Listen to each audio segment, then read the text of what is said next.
Assalamualaikum warahmatullahi wabarakatuh. Saya Nurul Fatihah binti Muhammad Arifin Marikan akan membentangkan pencerobohan dalam Undang-Undang Toat Islam daripada terjemahan buku muka surat 167 hingga 171. Pencerobohan iaitu trespass dalam Undang-Undang Toat Islam merangkumi apa-apa perbuatan memasuki, menggunakan atau mengganggu harta serta ruang awam tanpa hak atau izin. Ini juga termasuk menghalang jalan raya kekal di atas tanah selepas sewaan tamat atau meletakkan objek di tanah orang lain.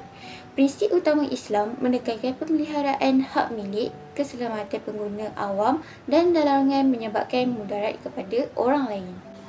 Pencerobohan di jalan raya. Jalan raya dalam Toat Islam ialah tanah awam untuk laluan masyarakat, dibina dan diselenggara oleh pihak berkuasa. Semua pihak mempunyai hak laluan iaitu hak al-murur selagi mana tidak menjejaskan keselamatan dan hak pengguna lain. Menurut prinsip hak laluan dalam Islam, pengguna jalan awam adalah keistimewaan tetapi bukanlah hak mutlak. Di sini, mesti digunakan dengan beradab, berhati-hati dan tidak membahayakan orang lain. Menurut fuqaha Hanafiyah dan Syafi'iyah menegaskan bahawa hak laluan mesti digunakan secara munasabah dan tidak mudarat. Apa yang dikira sebagai pencerobohan trespass di jalan raya? Pertama, menggunakan jalan raya dengan cara menghalang atau menyusahkan orang lain. Kedua, menyebabkan bahaya kepada pengguna lain seperti halangan, objek ataupun struktur yang menonjol. Yang ketiga, enggan mematuhi larangan apabila izin sementara ditarik balik oleh pemilik tanah. Yang keempat, hak laluan terbatal apabila pemilik tanah membuat binaan baharu di laluan tersebut. Menurut pandangan ulama iaitu Imam Al-Nawawi menegaskan haram menghalang jalan awam kerana mengganggu pergerakan masyarakat. Ini dikira tidak iaitu pencerobohan. Dilarang membina balkoni, bumbung atau struktur yang menonjol ke jalan kerana boleh mencetuskan kemudaratan. Perkara yang Islam tegas melarang iaitu terdapat dua perkara.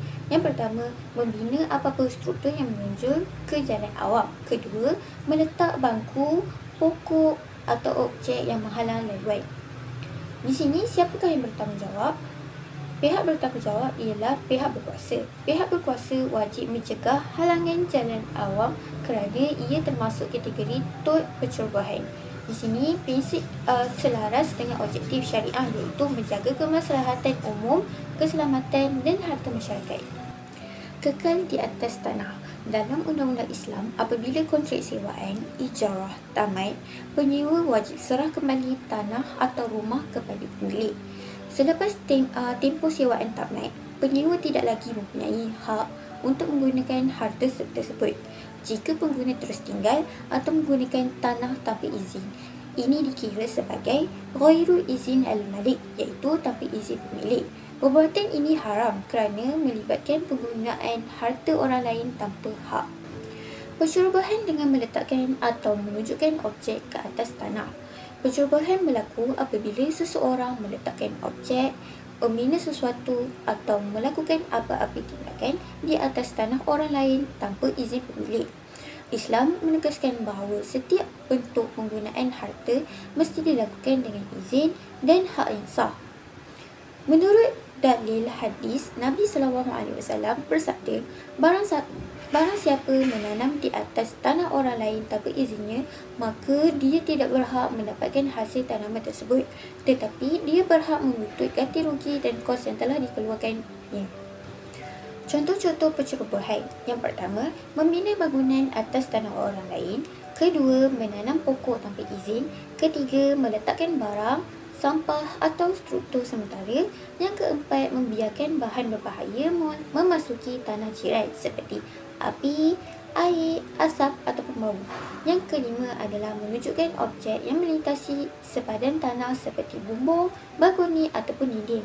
Menurut majalah Al-Ahkam Al-Adliyah, penceroboh diperintah untuk meruntuhkan bangunan yang dibina tanpa izin, mencabut pokok yang ditanam tanpa izin, memulihkan tanah kepada keadaan asal, membayar papasan jika tanah rosak atau nilainya menurun. Selain itu, meletakkan sampah juga dikira pencerobohan dan mesti dibuang serta dibersihkan. Pandangan ulama, menurut Ibnu Luwayyad, bangunan atau tanaman yang dibuat tanpa izin mestilah dibuang oleh penceroboh. Manakala Ibnu Rajab berkata, jika pokok tumbuh di tanah orang lain, pemilik tanah berhak mencabutnya. Oleh itu, ulama sepakat menyatakan bahawa hak pemilik tanah diutamakan dan hak pencerobohan mesti dihapuskan. Seterusnya, pencerobohan tidak langsung adalah api yang merebak ke atas tanah jiran akibat kelalaian. Ini merupakan tanggungjawab penceroboh. Seterusnya, pengairan berlebihan hingga air melimpah ke tanah jiran. Ini merupakan liability strict, iaitu liability ketat. Ini merupakan tanggungjawab penceroboh. Ini memegang prinsip sesiapa yang menyebabkan mudarat, dia wajib menanggungnya. Kesimpulannya, menurut Islam, undang-undang menegaskan bahawa sebarang bentuk penggunaan atau campur tangan terhadap tanah orang lain tanpa izin adalah pencerobohan. Ini sama ada melalui pembinaan, penanaman, meletakkan objek atau menyebabkan bahan melintasi sepadan tanah. Tindakan tersebut wajib dihentikan dan dipulihkan. Penceroboh juga bertanggungjawab menanggung kos kerosakan.